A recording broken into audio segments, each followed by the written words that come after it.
Hey, what's up, Springfield? We are excited to share with you season 2 of Springfield Stories. Season 1 was amazing, and we were able to hear and share in the stories and the journey of our neighbors right here in our community. Season 2, we have more great stories for you to hear, because we all have a story. We all have an authentic story and a journey, and when we share those stories, it increases our capacity to show compassion, bring unity, and even encourage one another here in our community. So check out this story from one of your neighbors.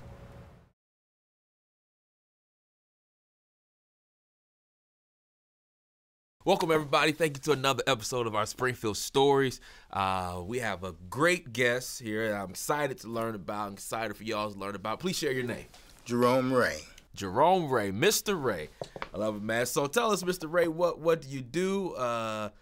Your life, upbringing, just tell us about Mr. Wray. If I could ask, how old are you? I'm 69. 69. You look 29. But I'm sure, man, through the 69 years, literally, you look good to be 69. Thank you. You know, but I know there's a lot to being 69. There's a lot that has happened, has transpired in the 69 years that you're here, man. So just share with us, man, what was your journey like? What was your upbringing like? Yeah, it's definitely been a journey. I grew up in Louisville, Kentucky, single mother. Kind of knew my father a little bit here and there, but nothing real concrete, so I couldn't say that he really mentored me or anything. But I did have some good uncles that lived nearby that kind of helped me get through my adolescent years. But like I said, I grew up in Louisville, Kentucky. We was poor as dirt, man. I remember standing in line getting commodity food that night. That's gonna set you way back that term, because that's where you go stand in line and get your powdered milk, powdered eggs, canned beef. Wow. And that was before food stamps. Wow. Yeah. Wow. Yeah, I remember standing in line getting my polio shot, getting a little medicine on the cube of sugar. That's way back. Yeah, that's way. But you know, it's amazing how things have changed so fast over the time. You know, because going back to when White Castles cost 12 cents and gas was 7 cents a gallon, you know, and now you know what the prices are of everything, and that hasn't been that long of a time. What was it, you know, growing up in Louisville, and we'll get to the part, you know, because you're here in Springfield now, but what was the dynamic like? Do you have any siblings? Or are you the only child? Or No, I'm the only child between my mother and father, but I have 4 younger siblings, 2 brothers and 2 sisters, but a brother and sister have passed since, so I've got 1 brother and 1 sister surviving. They live in Louisville. Okay. What was the dynamic like with you and your mom? Because it was just you and your mom in the house, right? Mm-hmm. So what was that dynamic like? Well, I was her confidant. You know, I grew up fast. A lot of times when she would go out to work to clean people's homes, I would have to go with her, you know, to help her get through it.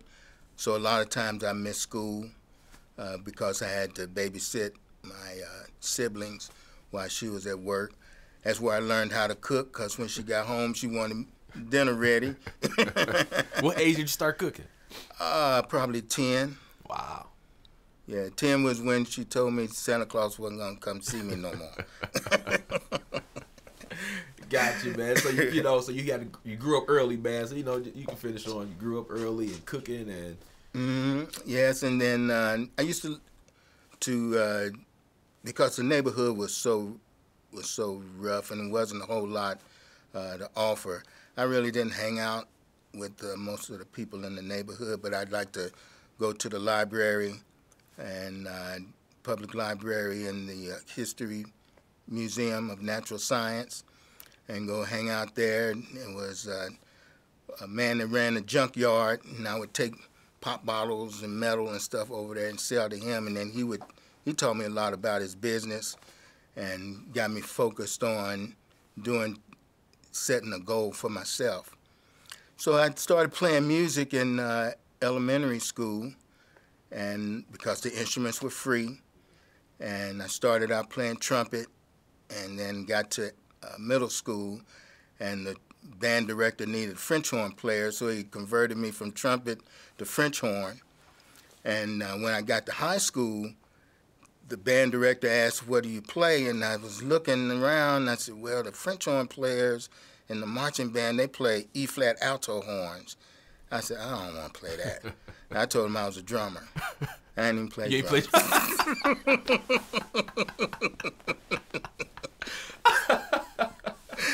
But I had gotten me a pair of drumsticks, and I used my mother's pots and pans for drums.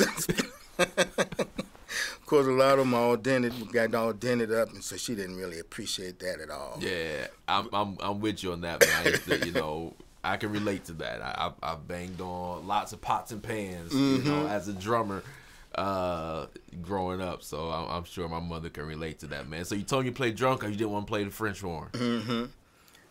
And so being a freshman in the marching band, and I didn't go to band camp, so I had to play cymbals. But because I was a trumpet player, I knew how to read music, which I had ahead of a lot of the drummers, especially when it came time to play concert music. So I was playing timpani, chimes for the Christmas programs and that sort of thing. And so eventually, after when I became senior, the band director chose me to be drum major of the band. And so I led the band, Louisville Male High School Band of Gold, through my senior year in 1971. And then a lot of good things and bad things happened right after that.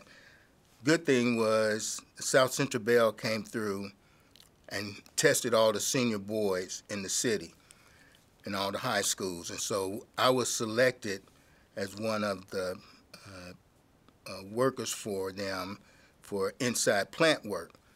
So 6 weeks before we graduated, they had us come in on Saturday to learn the job and paid us. So I was making a little money just before I graduated, and then when I graduated on Friday, I started work full-time on Monday. So I had never been unemployed until I quit to go to school. Wow. So you said, you know, some of the good, some of the bad. What were some of the challenges, man, that... Well, the bad thing that happened was right after I started working, Uncle Sam drafted me. So I got a draft notice. Well, we were sitting at work watching the lottery numbers. And when my birthday came up, my lottery number was like 76. And they were taking everything 200 and something, you know. So I went and joined the Air Force, because in high school I had ROTC, Army ROTC. And so we would go out to Fort Knox and do all that Army stuff. And so I said, you know, if I'm going to have to go in the military, I don't want to be in the Army. I know what the Army's like. And my dad had been in the Air Force. And so I said, I'm going to go talk to the Air Force recruiter. So I took the ASVAB test and scored 90s across the board so that I could get any job that they had, basically. Wow. How long were you in the Air Force? The first time was 4 years. Oh, man, that's multiple times. Yeah, the first time I you know, after I got out from being drafted, I said I'd never put the uniform on again. But you said there's the first time, which means there's another time. Yeah, I went back in a couple of years after that into, I found out about the Guard, and so I went into the Guard as a photo processor, because I was in the photography and stuff, and I thought they said you do dark room stuff. I said, oh, okay, let me try that. And they had a 1 year program. So I went into that, and then come to find out the only thing we were doing was taking canisters off of F4, film canisters, and putting them in a machine, push a couple of buttons, and then we never saw the pictures because they were all top secret. So that didn't really work out to me. No, so that didn't work out. And I said, well, I'm going back to school and get my music degree. So I went to the University of Louisville because before I got drafted, I got offered a drum major position at Kentucky State and Michigan State, but they weren't giving full scholarships, and I didn't have any money to cover the rest. And so the telephone company said, hey, we're going to pay you to go to work, and if you want to take some classes, you can do that. So I took that option because at that time, you know, my mother was the only one working, and so that way I was able to help out the family financially. So I went ahead and took the job, but I was always still into music. And so I went to the University of Louisville and got accepted into the School of Music and was studying percussion with Jim Rago, who was the timpani player with the Louisville Orchestra. And then I started playing with this group called Crisis in Louisville. It was a jazz group, Bennett Higgins and Jonathan Higgins, Billy Higgins' kids. And so they were playing there, they were the house band, and I said, man, the drummer, he's too hot, man. I ain't no way I'm gonna move him out. I said, but they don't have a percussionist. Yeah. So I went and bought me a conga and started listening to Ralph McDonald and some other conga players, Ray Barretto, and learned me some licks and took my drum down to the club and said, hey, can I sit in with you guys? And they said, yeah. So I started sitting in, and they said, yeah, you'll come back. So then when they started getting outside gigs, they started hiring me as a side man. And then eventually the owner of the club said, hey, we're going to make him a member of your band, and we'll go ahead and pay him. So they were paying me $300 a week to play congas in Joe's Palm Room. Man, you can't beat that, man. You know, and it's a skill. Not everybody can play percussion. Mm-hmm. That's a skill. Being a drummer, I mean, it takes a art and a skill, man, to be a percussionist, a true percussionist, man, because you don't want to, and for those who's watching who are musicians, you know, you understand this, but because you gotta sit right in the pocket, man. Mm-hmm. You don't want to overplay the drummer, you don't want to overplay the other instruments, but then again, you gotta stand out and make sure you know you're in the pocket of it, man. So it takes a skill. Mm-hmm. To be a percussionist and not do too much, man. So I want to back up, man. Then we go to how you got here to Springfield. Did you ever build a relationship with your father, you know, or what was it just, you know, it just is what it is. It didn't really, you know, move any further past it. Well, it got when I was younger, I would see him more often, like he would take me to church. But I found out, because the family was always real quiet about it, you know, but he was Catholic and my mother was Southern Baptist. And that's from what I was told why they weren't allowed to get together in matrimony. So, but then, you know, he would tell me to meet him at Sears. He's going to buy me some school clothes, right? So I go down to Sears. I'm waiting for him outside the store till the store closed. Wow. And he never show up. Never apologize, never give any explanations. Sometimes I go by his house and he wouldn't answer the door. And so that was for years. You know, he never came to any of my events as a drum major in ROTC. I ran track, but he never came to any of those things. And then after I became an adult and had my own family and had my own sons, and I said, man, you know, if I had a son like me, I would have been at all those, I would have been a proud dad. And said the only reason I could think of that he had the problem was that he was gay. And so I asked him, and he admitted it. And so after that, then he started to kind of open up. And then his partner got sick and died. And so he would confide in me with that. But then he got sick and died. And so he's been dead about 17 years now.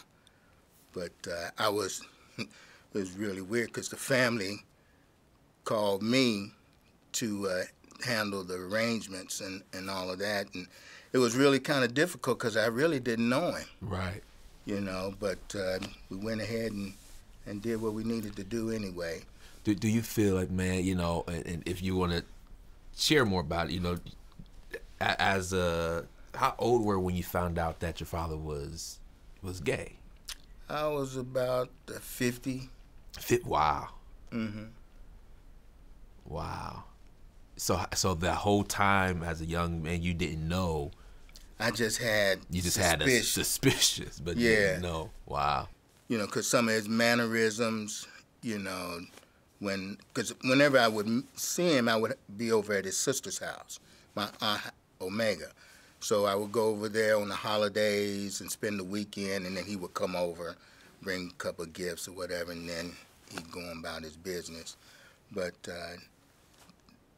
when he would come over, and just like I said, because I knew a lot of gay people, you know, and then even my cousin said, "You think Uncle Milton's gay?"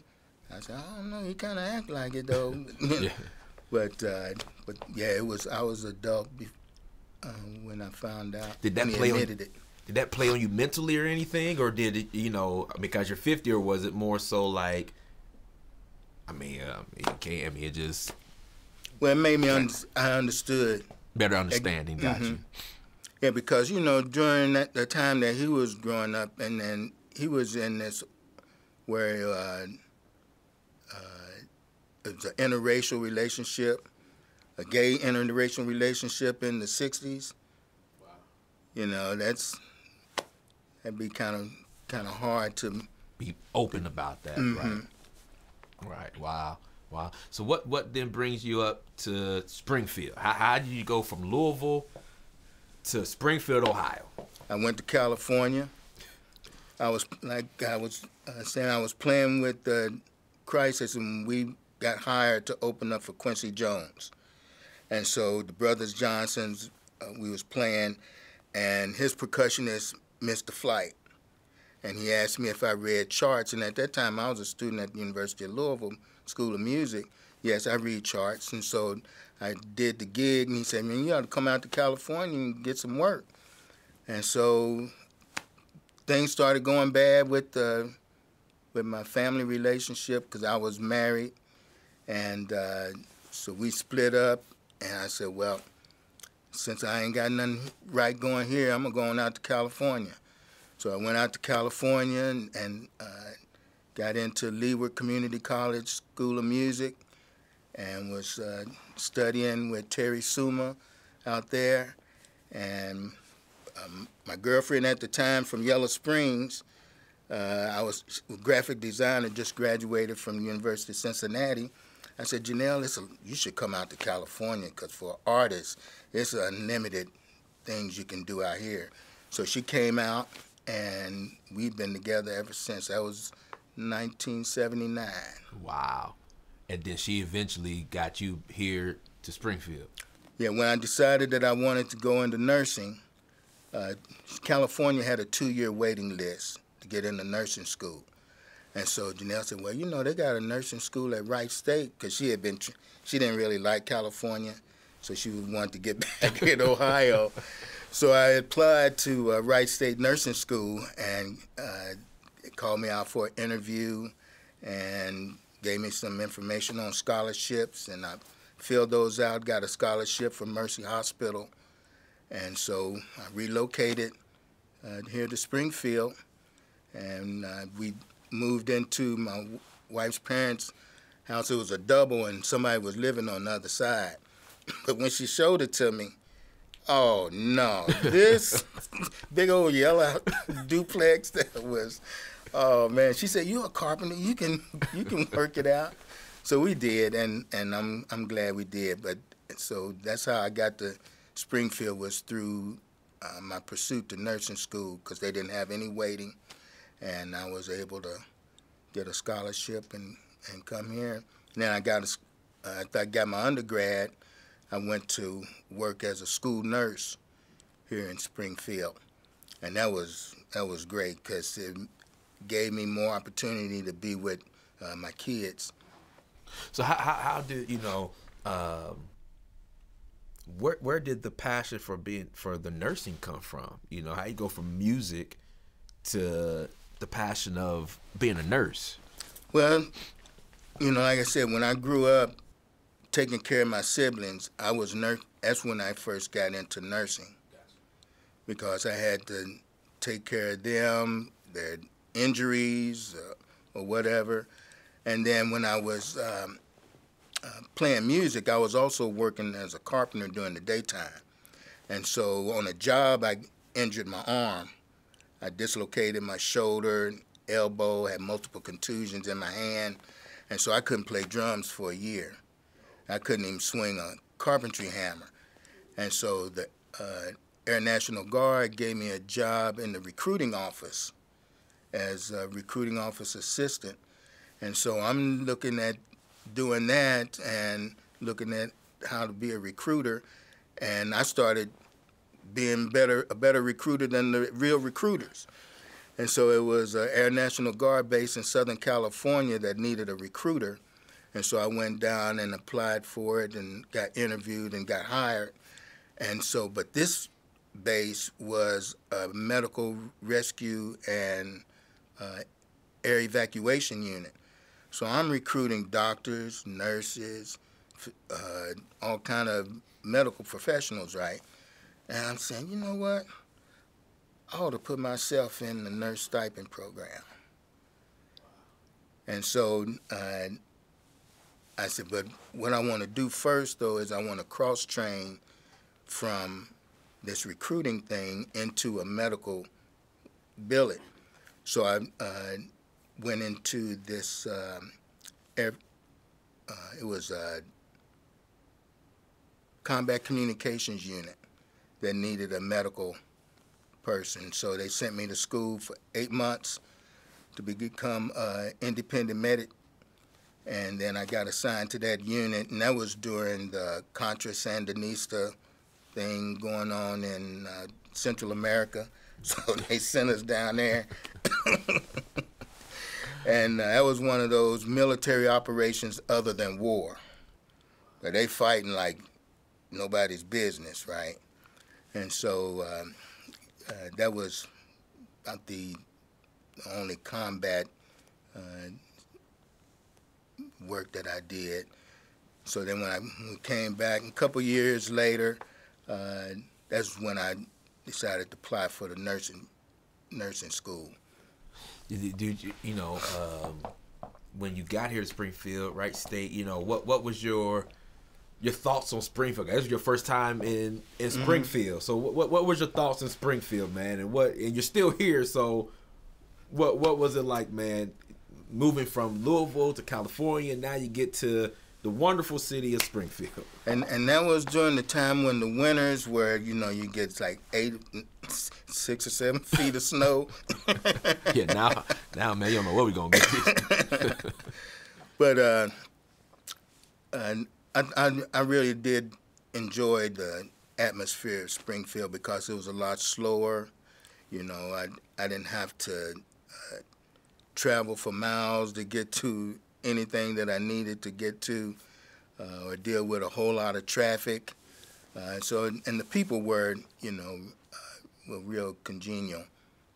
Yeah. What is did you raise your family, your kids, stuff here in Springfield, or?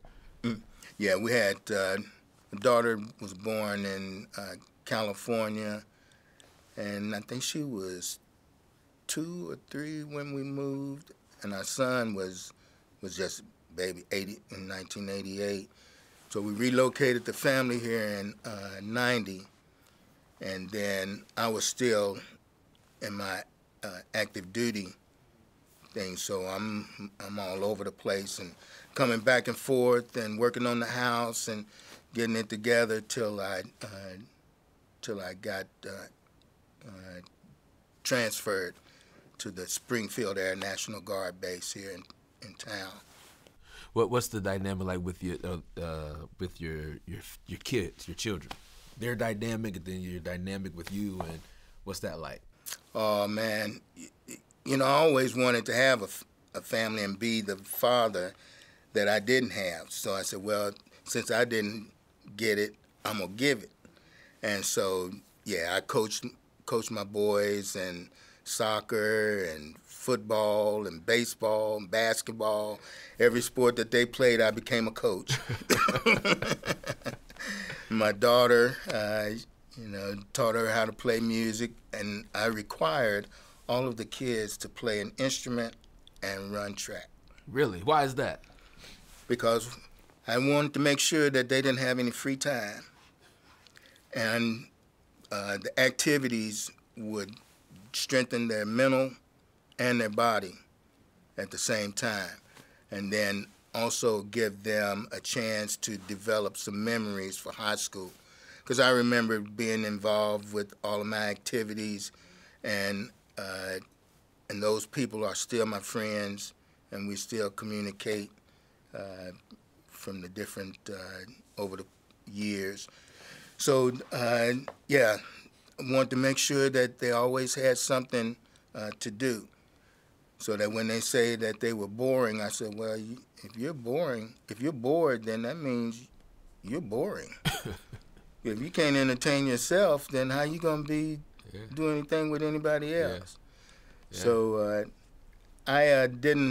we didn't have TVs in the bedroom and in the kids' rooms. Mm-hmm. And I'm glad that they grew up when they did, because they would have never got a cell phone.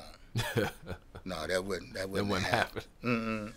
Man, it's amazing, man, that I have a 2-year-old, and she knows how to navigate, through a phone, like she's been doing her whole life, man. Like she could take the phone, know how to unlock it, how to swipe up, how to click the picture. I go with my phone, I see pictures of her feet and hair, and I'd be like, what are you? She knows how to pull up, her favorite show on Netflix and watch her cartoons, and I'm just amazed, man. Like, she's 2, she'll be 3 in March, and man, she's operating this like she's had one her whole life. But you know what we don't realize as parents is that how much the kids look at us. Yeah.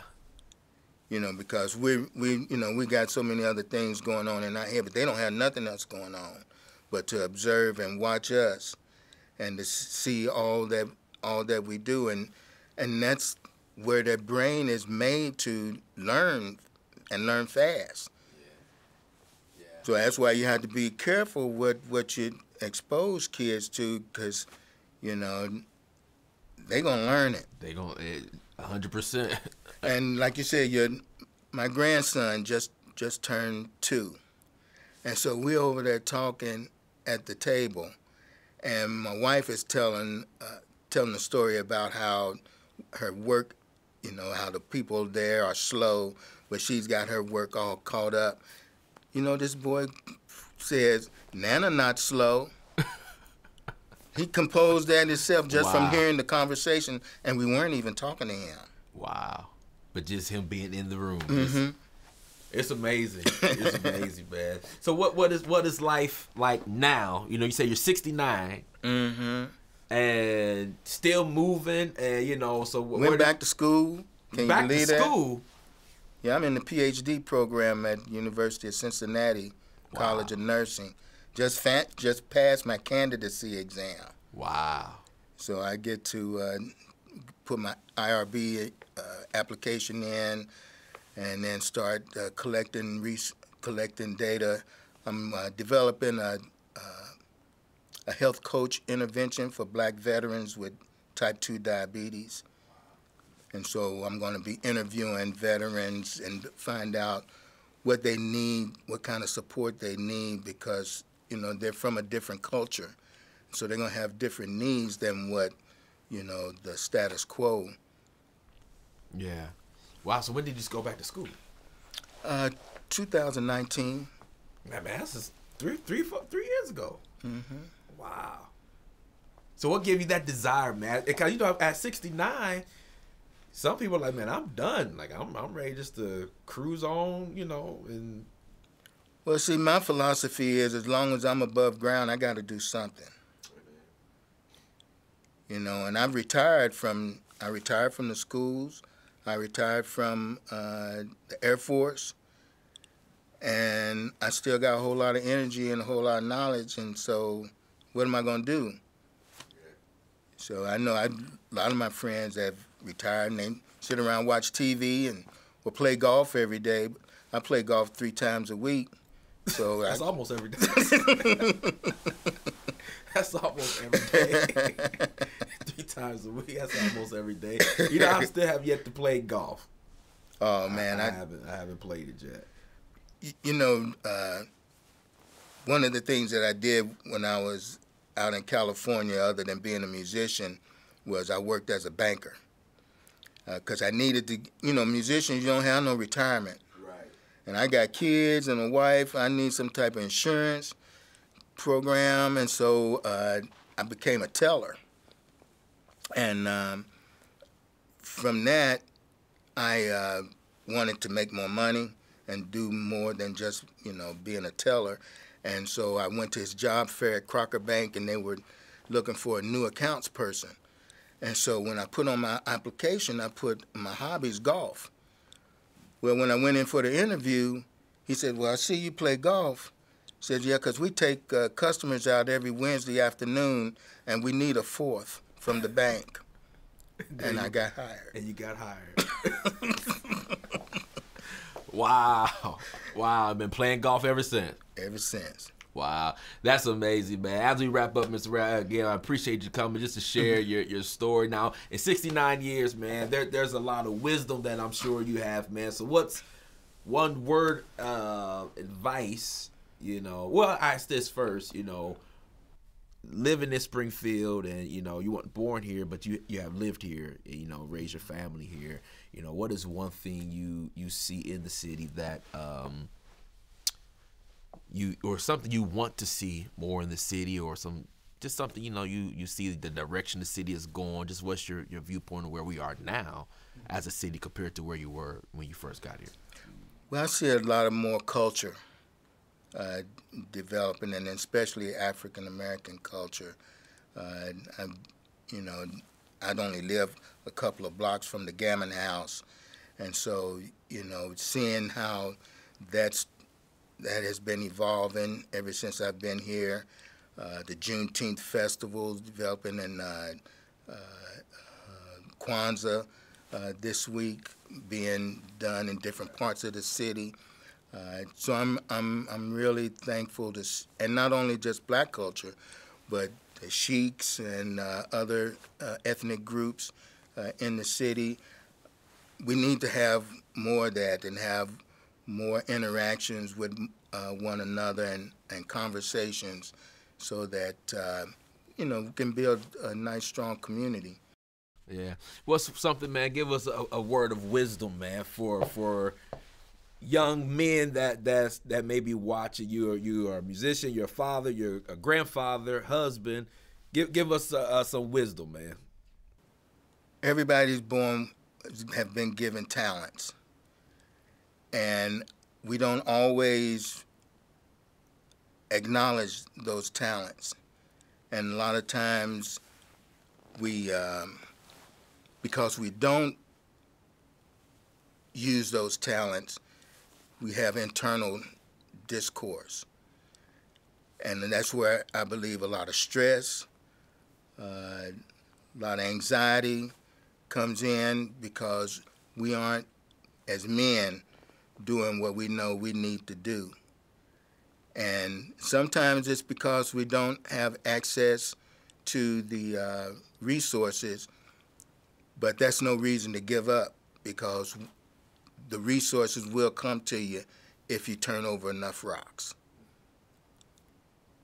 But it ain't gonna come to you on a silver platter, you know. And if it's worth having, it's worth working for.